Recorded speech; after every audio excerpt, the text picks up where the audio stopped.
آئیے آج کے موضوع پر بات کرتے ہیں۔ ہمارے پاس مواد تو بہت مختصر ہے، بس ایک عنوان ہے، پاکستان میں CSS امتحانات کے لیے جینڈر سٹڈیز۔ جی لیکن یہ عنوان خود ہی کافی کچھ سوچنے پر مجبور کرتا ہے۔ کیا خاص بات ہو سکتی ہے اس میں؟ یہ عنوان واقعی اہم ہے۔ پہلی بات تو دیکھیں، یہ صاف ظاہر کرتا ہے کہ پاکستان کے جو سول سروس کے سینٹرل امتحانات ہیں یعنی CSS، جی اس کے نصاب میں جینڈر سٹڈیز کو ایک باقاعدہ مضمون کے طور پر شامل کیا گیا ہے۔ اچھا، جی اب اس کی اہمیت پر بات کرنے سے پہلے شاید یہ سمجھنا ضروری ہے کہ جینڈر سٹڈیز ہے کیا بنیادی طور پر۔ ہاں یہ واضح کر دیں تو بہتر ہے۔ تو بنیادی طور پر یہ وہ شعبہ ہے جو معاشرے میں مردوں، عورتوں اور دوسری جو جنسیں ہیں ان کے کردار کیا ہیں، ان کے آپس میں تعلقات کیسے ہیں، طاقت کا نظام کیسے کام کرتا ہے، اور ان سب سے جڑی ہوئی سماجی، ثقافتی، سیاسی چیزوں کا علمی مطالعہ کرتا ہے۔ اچھا، تو مطلب یہ صرف خواتین کے مسائل نہیں ہے، یہ تمام جنسوں کے سماجی کردار اور تعلقات کا تجزیہ ہے۔ بالکل بالکل، یہ ایک وسیع میدان ہے۔ اب سمجھ میں آ رہا ہے کہ CSS جیسے امتحان میں اسے کیوں شامل کیا گیا ہوگا۔ یہ تو مستقبل کے پالیسی سازوں اور منتظمین کے لیے بہت اہم ہوگا۔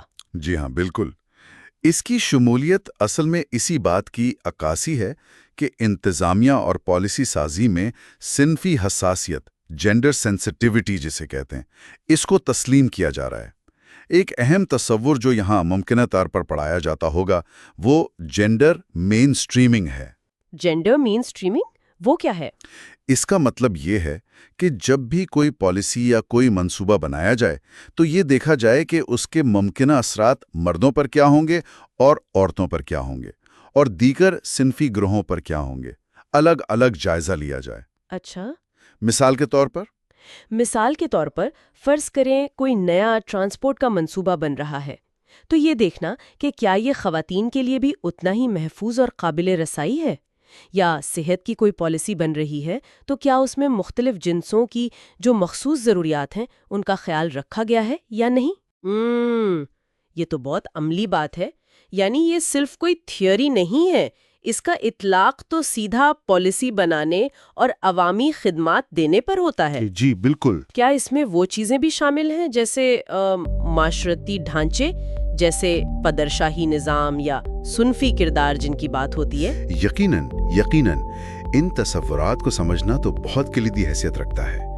دیکھیں، پدرشاہی نظام یعنی وہ سماجی ڈھانچہ جہاں اختیارات اور وسائل پر مردوں کا غلبہ سمجھا جاتا ہے، اور معاشرے کے جو طے کردہ صنفی کردار ہیں کہ مردوں سے کیا توقع ہے، عورتوں سے کیا توقع ہے، یہ سب چیزیں انتظامی فیصلوں پر، عوامی رویوں پر اثر ڈالتی ہیں۔ صحیح۔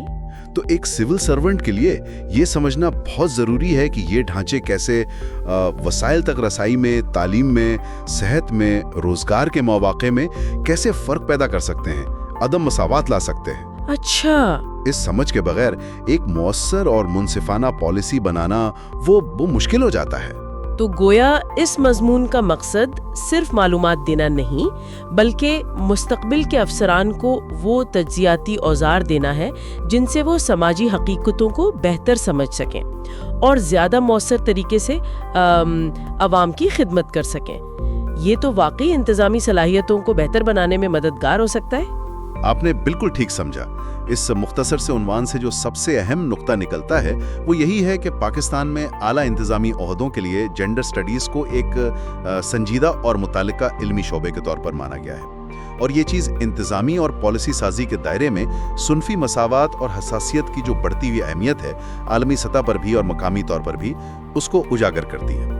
تو خلاصہ یہ ہوا کہ یہ صرف نصاب میں ایک مضمون کا اضافہ نہیں ہے، یہ تو انتظامی سوچ میں ایک ممکنہ تبدیلی کی طرف اشارہ لگتا ہے۔ بالکل، اور یہ ہمیں ایک حتمی غور طلب نقطے پر چھوڑ جاتا ہے جو اس مختصر مواد سے ابھرتا ہے۔ جی، وہ یہ کہ CSS امیدواروں کے لیے جینڈر سٹڈیز کے نصاب میں وہ کون سے خاص تصورات یا مقامی مسائل یا کیس سٹڈیز شامل کیے جا سکتے ہیں جو انہیں پاکستان کے مخصوص سماجی، ثقافتی اور انتظامی پس منظر میں مستقبل کے مؤثر اور منصفانہ پالیسی ساز بننے میں بہترین مدد دے سکے۔ یہ واقعی ایک اہم سوال ہے جس پر مزید غور کیا جا سکتا ہے۔